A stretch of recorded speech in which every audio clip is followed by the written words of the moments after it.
Hello guys, it's Patrick in Ketia once again, and today we're gonna talk about bad behaviors of some Ghanaians towards their people from abroad.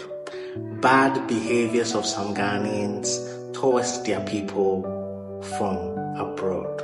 So before we step right in, guys, I would like to appreciate you once again, and this is really not a monologue, but it's a dialogue. As I share my views, make sure you also draw your views in the comment section.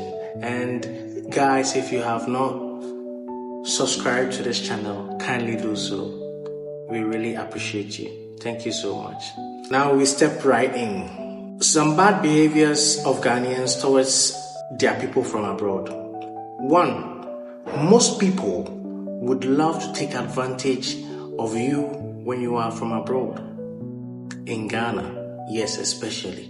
And you could even see that right from the airport, where the commercial drivers who comes to pick you up and the amount of prices that they charge you, even though they are a registered union. However, because you have stayed outside for a very long time, you don't have your hands around the currency.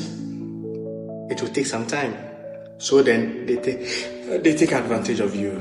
People should stop asking for gifts from people who have traveled and they are coming into the country. This has warranted that people have not probably preempted or earmarked a gift for everyone that they meet. So then it have elevated into money. So if you can't get me a gift, then give me some money. That is really bad of us. This is not what our culture is. But we keep asking people for money wherever that we meet them. And especially that has created opportunity for people at the airport always asking for money. Public officials asking for money. And that doesn't speak well of us as a country. So mostly these are some bad behaviors that we are trying to point out for people to change. We should stop overcharging people. People who are vulnerable in a country, especially people who are diaspora, people who are foreigners, people who don't know much about the currency. This is where you should open up and show that hospitality that you've been talking about. Don't overcharge. Don't cheat people. And that's really bad. So we shouldn't make it chinchina, like mandatorily anybody who travels and comes must give you a gift. No. So please, we have to all feel self-worth of ourselves and not be begging for money or gifts. My point 2 is we call them burger, and it's supposedly to mean a Ghanaian living abroad, trying to live an excessive wealthy lifestyle, because they want us to think that when they are outside everything is fine and they are living all the best of life. They are living the life of utopia, and like they are better off. So that's how when everybody travels and comes back to Ghana, we call them burger. And this burger, there have been some musicians even raising concerns about that. Sakoti even having a song called Boga Boga in a Year Then. Like, what's up with you if you've traveled and come back to Ghana? Because there is this boga that they call you, and it kind of raise eyebrows. One, I see it to raise eyebrows if people have the perception that if you've traveled and everything is all rosy and everything is fine. The point where we Africans tend to love everything foreign, so when people come down, we tend to call them burger, giving them a new name, and the reactions towards them are also different. So this is a bad behavior where we appreciate everything foreign, but we downplay things that are made from Africa and things that are made from Ghana, things that are made from our motherland. It's about time that we place much value and I would say be a cheerleader for the projects and the things that we do in our country and on the continent. It's about time we also pride ourselves. It's the same thing that some countries they pride themselves of the products that came out from the country, and therefore other countries will then also appreciate the product that you are offering. But if you yourself are not placing value or appreciating what you are creating, then what else? So that burger mentality, I don't see any positive thing about it.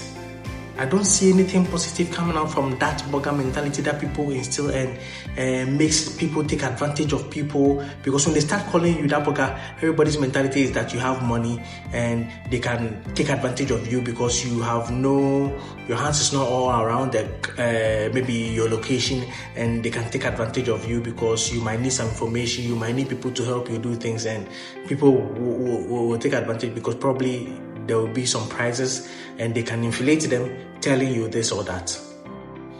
So, ladies and gentlemen, it's about time that we need to have a good and honest environment. And these burger and all those names that put in quotes, that put people in a particular class and level, I think should be eliminated from our culture, from our system. It's very, very important because I don't see anything that we should value things that are foreign. I'll see a booby be a brony dear. And no, nam so ama yenema bibra kechiri ma yenema bibra sense nyegidi we yemu yanka sense you to me yenema amana ayedai abwa ama ay. That's my point too, for sure. Still on the point where we appreciate things foreign and downplay things of our own. It's the same as even personalities. When I traveled to UK, I noticed that the way we received, or our reception towards white people on the continent and in the motherland, was different from us being received on the other side of the continent. So when you travel to other parts of the world, it's not the same as you are received. But as I have known from my childhood, when we were growing up, when we saw white people or in our neighborhood or in our places, we really cheer at them. We were happy to see them. We went to them and, we really, fraternize with them. But hey, no. When you travel to UK or any other countries, you will not get celebrated or as we do for them. So it's always a culture shock. This is about time. All those celebrating people who travel outside and come, what? Some people have lived useless lives outside. Useless lives, nothing could have come out from them. But because of the name that they have traveled and been on a plane, you give them some kind of respect and some kind of... You respect the person, fine, but don't let yourself down so low because the person has traveled off from another country. Please maintain your dignity. My next point is the behavior where we tend to expect people who travel from outside is that they should have the latest phones and gadgets. When you come from outside the country and you don't have the latest phones and gadgets, people see you quite differently, and it's quite funny. People expect you that when you are coming, you should have the latest phones that you use, the latest gadgets, latest in everything that you come and use in this country. That's pretty funny. Also, that mentality is really bad. That mentality, and we tend to believe and conclude that everything from foreign is perfect. And even that people who travel from outside the country, we tend not to even question them when we are in a conversation with them.